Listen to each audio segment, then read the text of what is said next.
As always, Ted, kick us off. Who do you have as your winner of the weekend? Well, I wanted to go with Ashton Genty, who just crossed 2,000 yards rushing after going for 169 and 27 touchdowns. And speaking of playoff, Boise State setting themselves up for an appearance. Going to be very interesting. But I Thing, ended up, things yeah, got things got a little interesting there in Laramie. yeah, yep, they did. They almost lost, And, but hey, they didn't. And the way with how chaotic Saturday was, hey, a win's a win, baby. there's a lot to be said for just winning, right? But I ended up settling on uh, Nebraska, who makes their first bowl appearance since 2016 with the win over Wisconsin. And uh, we needed the win over Alabama. We got a field storming, and you could tell Nebraska that they got the gorilla off the back by getting to 6 wins. It was it was cool. Now, the field storming's a little different. Okay, a struggling Wisconsin team that just fired their offensive coordinator versus we stormed the field after beating big bad Bama and let's be real, just bullying them. But hey, I loved it. I'm a big Matt Rule fan. I was a big fan of that hire. I continue to believe that he's going to get that thing where a lot of people expect it to be. But that was that was a nice offensive performance from Nebraska. I thought Raiola looked really good. Yeah, and that's the thing. And you got to remember Dana Holgerson took over late in the year as, I mean, he was having beers at the local dive bar halfway through the season. Then he gets hired as a consultant, and then he's calling plays next week. And Raiola, true freshman, it's been an up and down year for him, and he's been a little bit banged up, but he goes out and throws for 293, has a touchdown, doesn't turn it over, no interceptions. And I think that offense has come back alive. So happy for those guys. He has some really nice throws in this game. Matt Rule as head coach and Dana Holgerson as OC. What a dynamic staff. I mean, those are about the two most opposite people that you could find, aren't they? I love it. I have to assume he's going to be the OC there moving forward. I, yeah, I would imagine. I mean, they went out and almost had 500 yards of offense and scored 44 points. Yeah, in a game that they had to have. So I don't know. That was awesome to see. Congratulations to Nebraska. Now, I already saw some people. Uh, there's three teams that got bowl eligible this week. Oklahoma did, Nebraska did. So it's like, hey, there's a nice little setup there for a bowl game. But oh, USC also got bowl eligible. So you could have an interesting little find a way to make what would not be a very good bowl game have some serious storylines. Sign me up for either of those. Yep, I agree.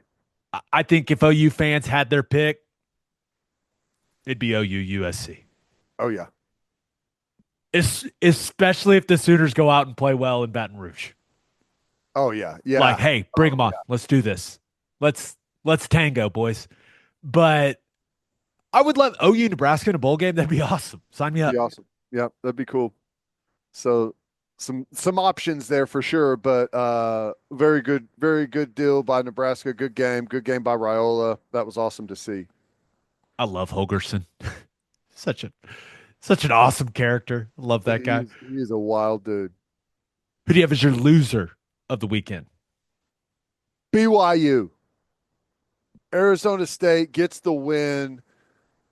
Storm the field. Oh wait, there's a second left on the clock.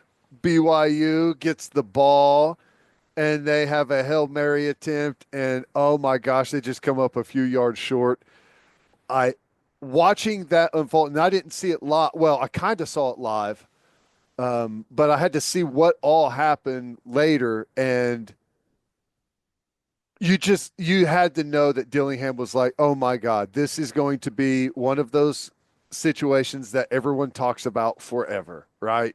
storm the field. Oh, wait, get everyone off. There's 1 second left. Hail Mary touchdown to lose it, right? He's sitting there like getting interviews like, no way, no way. He was so Losing his mind right there. The officials trying to watch the replay. There's people all around. Dillingham screaming at him. What a chaotic ending to that football game. But I think the real problem is the Big 12 standings. So, talking about the playoff and all the teams that are still in the hunt, well, there's a potential scenario where there's 8 teams in the Big 12 that are still in the playoff hunt. There's some chaos that can occur where 8 teams are still mathematically have a chance to make the Big 12 championship, and you win that game, you're in the playoff, baby. So this is what you want. You want a bunch of fan bases at the end of the season still feeling like they have a shot to get in, right? absolutely. And when OU and Texas left, I feel like we all thought, hey, the Big 12, there may not be, and I've said this before, and I still believe it. I don't think a Big 12 team's ever going to win the national championship in football again. But that doesn't mean it can't be the most entertaining conference in the country. And it has it has absolutely been that and the most fun to gamble on. The You cra- the the funniest thing about it though is we all thought there was going to be a really competitive and a bunch of teams that have a chance to win it. But I didn't think like the 2 teams that I thought had the best chance have a combined one conference win between the two of them with Utah and Oklahoma State. And Arizona State and BYU are the 2 teams at the top. Did not see that. and let's not forget Arizona, all the momentum from a year ago, and I know they lost their head coach, but you had The best players Fafita. coming back. Yeah, there was all this momentum like, hey, watch out for Arizona Big 12. They're 2-6 in conference play. There are what? There are 4 teams that are tied at 6-2. Yep, You also have 5 more teams that are 5-3 right behind them. correct. I mean, it has just been the definition of parity in that league. It's been a lot of fun. And Ted, explain all the scenarios. Explain all how many. There's got to be like 1,000 scenarios. How many scenarios are there? No idea. No, 256, two fifty. 512. I don't know. Just I make up a number. Yeah, there's a 1,043 Oh, uh okay. different scenarios that can take place. Um I don't know. I don't know what's going to happen in all the different scenarios, but I know it's chaos. But I know that what you want is going into the last game of the season, 8 teams in a conference still have the chance to win the conference and still have a chance to make the college football playoff. You can't ask for anything more than that. I don't know if it's the best thing for getting multiple teams into the playoff, but I don't care. It's And I don't fun. and I don't think that like for the big like maybe for the SEC or the Big 10, it's a nightmare scenario, but for the Big 12, it's perfect because for quite a while no one's really thought that they were a threat to get multiple teams in, right? And if you feel like you're going to be a one bid conference, you want everyone with the chance late. Arizona State has Arizona. BYU's got Houston. Iowa State's got K State. And Colorado has Oklahoma State. From what I understand, if all 4 of those teams win, it's Arizona State versus Iowa State in the Big 12 championship game. If that doesn't happen, I have no clue what it is. None. Crazy. Iowa State is they're still fighting. They're still right there. It's a 9-2 football team. They lost those 2 back-to-back games against Tech and Kansas, and it's like, well, it was fun, Iowa State. See you later. But I mean, they've got essentially I don't know if it's necessarily an elimination game or not, but it's them and K State Farmageddon to end the season. A couple of really good teams. We'll see. All right, let's get to my winner and loser. But first, Lucy Breakers are 100% pure nicotine pouches with an extra burst of flavor, and you can get them delivered right to your front door, people. Go to lucy.co and use promo code breakdown at checkout for 20% off your first order. That's lucy.co and use promo code breakdown. My go to Lucy Breakers, 4 milligrams in mint. Love them. Perfect for on the golf course. Pop one in, walking the dogs now. It's become a bit of a routine. But I know some of y'all are a little more hardcore, want those 8 milligram breakers. Lucy Breakers come in a variety of flavors, including classics like mint, but they also come in berry, citrus, espresso, and mango. You can even set up a subscription to make things extremely convenient for you. Level up your nicotine routine with Lucy. Go to lucy.co and use promo code breakdown for 20% off your first order. And here comes the fine print. Lucy products are only for adults of legal age, and every order is age verified. Warning: this product contains nicotine. Nicotine is an addictive chemical. For my winner of the weekend, give me the SMU ponies. Shoo! Hell of a season, man. I mean, 10-1. hell of a season. Went to Charlottesville and just smacked Virginia to move to 10-1, which officially secured them a spot in the ACC title game. We'll see if they play Clemson or Miami in that game, but they're undefeated in ACC play. Let's not forget, huge, massive change for this program in the offseason. Those boosters got together and said, hey, we're going to the ACC, baby. We're writing the check.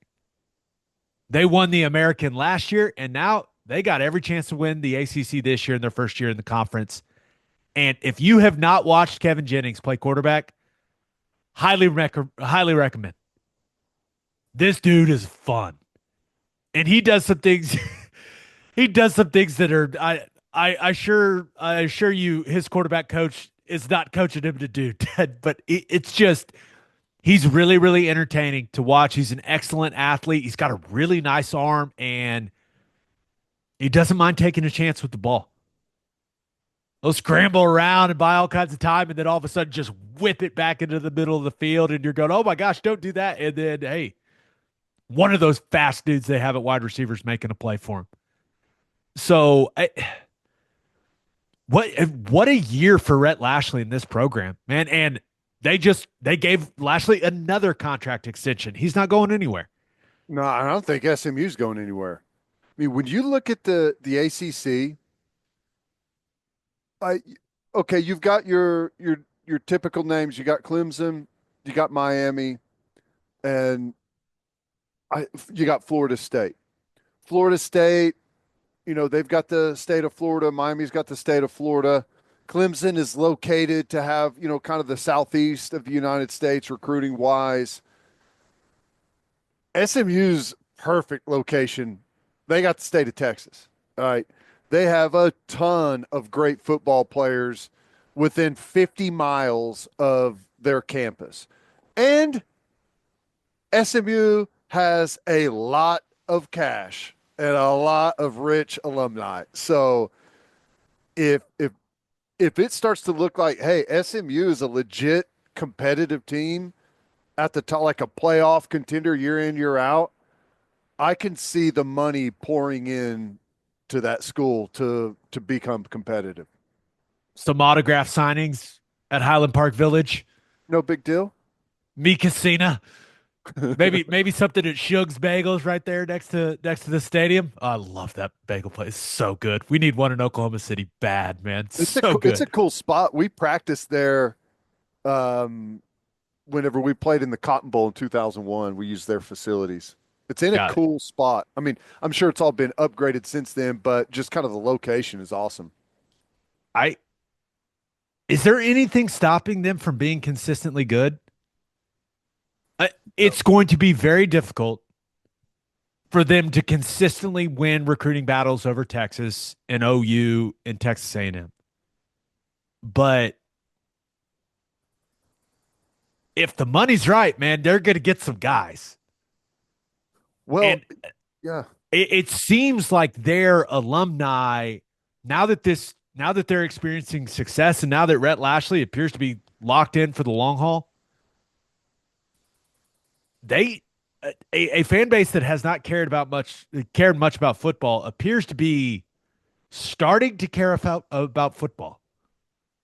You insert yourself into the playoff, things can change really quickly, right? Especially whenever you got the money to back it up. I mean, the only thing that's stopping them, Clemson, Miami, or Florida State, I mean, they are, and I think that they can easily put themselves on level footing with those teams pretty quickly. The way it's trended with those schools. And we'll even see how long are two or maybe all three of those going to be in the ACC. Let's not Yeah. forget there's still that whole thing looming. But bottom line is SMU, good football team. That defense, they just dominated Virginia. I think it was like 9 sacks. But really fun to watch. You've got your coach locked in. Like you mentioned, Ted, they're in a great recruiting area. I don't know. It feels like things are headed in a very positive direction for the ponies. Yeah. You think they win the ACC? No. Miami? Yes. Cam Ward. D line. So you don't think they can't get in as a two-loss team, right? Can they? With Ole Miss losing, with where A&M's sitting, I thought after Indiana lost, I thought, hey, it's 4, maybe 5 SEC teams. And then the day unfolded the way that it did. I thought going into Saturday, I thought the ACC was a one bid league. Whoever wins the title game. Now it's probably still a one bid league. But if SMU and Miami play an absolute classic and SMU loses on the last drive of the game or something like that, could they sneak in as the 12 seed? Yep. It wouldn't shock me. There would only be a 2-loss football team. Yeah. Are you going to put a 4-loss SEC team in, a 3-loss SEC team in over them? I don't know. Maybe. I guess, well, the reason I was asking you that is, and maybe it's not this scenario, but if they knew, let's say they already had another loss, but they had already locked up a ACC championship game appearance. They still have Cal. What I'm asking is, are we going to see teams rest people in a final game? If you know what I'm saying, kind of like you see in the NFL late. Any chance something like that starts to happen? Or Nothing would is shock me. winning games still too big of a deal in college football? How many win total you had? I think winning still trumps everything. And the ability to finish your season 11-1, that's a big deal, man. At Yeah, SMU, you kidding I me? agree. I agree. But I hear what you're saying. I think in the future, whenever everything moves, no one's going to remember bowl games or really even conference. The thing that's going to be remembered is playoff appearances. Like If everything else. SMU, if they had another loss, I think Rhett Lashlee and his staff would have to seriously consider the approach they took to the Cal game. Yeah. But with it only being one loss, and you have to stay at one loss to give yourself as many chances to Yeah. get into the playoff with the I ACC agree. championship game. But I completely agree. If they had one more loss, there's no doubt I think that would be a conversation they would have. Like, hey, what gives us the best chance to make the playoff? Mhm. And whether that'll make a lot of people upset, I don't think they probably wouldn't really care. It's how do we make the playoff? Right. Yeah. It's interesting. My loser of the weekend, Colorado. Had it all in front of them. Big 12 title game, college football playoff. They just didn't know they were going to get Devin Neal at Arrowhead. Kansas Kansas is the team in the Big 12 no one wants to play right now. No kidding. I, I'm so shocked as to why they weren't the team no one wanted to play the entire year. I I'm sure Lance Leipold would like answers as well, but they put it together, man. And they're just destroying people's hopes and dreams in the Big 12 right now. And the Colorado offense didn't play particularly bad in this game. The fact the Colorado defense could not stop Kansas. In fact, let's take a look at the Kansas drive chart. 6 plays touchdown, 13 plays field goal, 8 plays touchdown, 8 plays field goal, 12 plays field goal, 10 plays touchdown, 14 plays touchdown, and to end the game, the last 6:22 of the game, 10 plays. And that was it. No punts. Had the ball for 40 minutes. Only 8 drives, and they scored on every one of them except for the run out the clock. Wow. Colorado's defense, who they haven't been great, but they've been solid, had no answers for Jalen Daniels and certainly no answers for Devin Neal.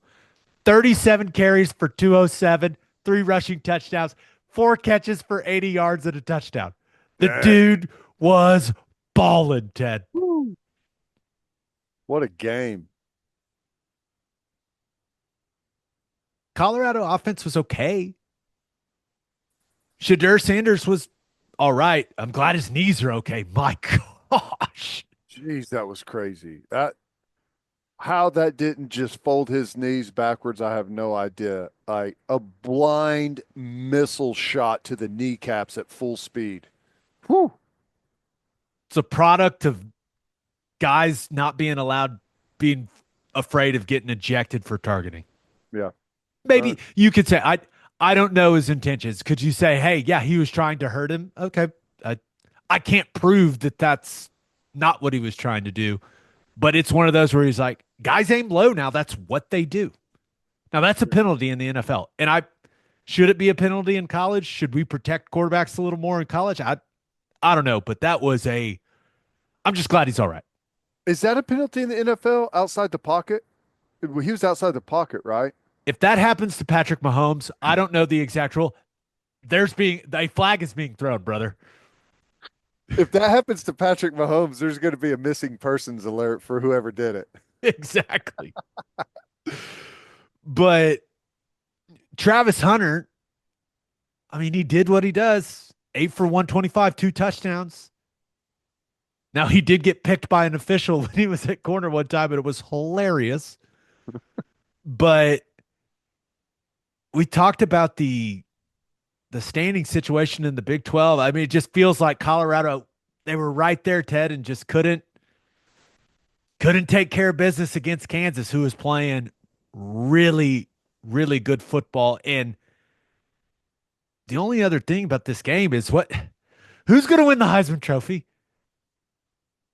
I don't think Travis Hunter hurt his chances at all in this, but with the way that Milroe played, Dart, the way that the last 2 drives of that game went, Ewers has not been. I mean, he's not even a candidate in my mind. Is Dylan Gabriel going to backdoor his way into a Heisman Trophy? I mean, that would be crazy just because it's like Oregon played Ohio State, and I don't even remember anything else they've done this year other than that game. It's just been like a non-eventful season for them. So I don't know what's going to happen. I mean, Ashton Genty felt like he was going to be a great candidate at one point, but it just seems like some of that star has faded, even though he just went over 2,000 yards rushing. I mean, it doesn't feel like He has 27 touchdowns. 27 touchdowns. It doesn't feel like he's got that type of momentum right now, though, you know? One receiving touchdown. So 28 touchdowns for Genty. But I guess it's still going to be Travis Hunter. Can you recall ever feeling this way about the Heisman? I don't know. It just Not feels. really. Should they just not give it out this year? Like that's kind of how it feels to me. Yeah, I don't know. I mean, he's really the only guy that continues to get the hype, but even his hype is weird because he's not the best receiver in the country. And a lot of people would argue he's not the best corner in the country. But he does both.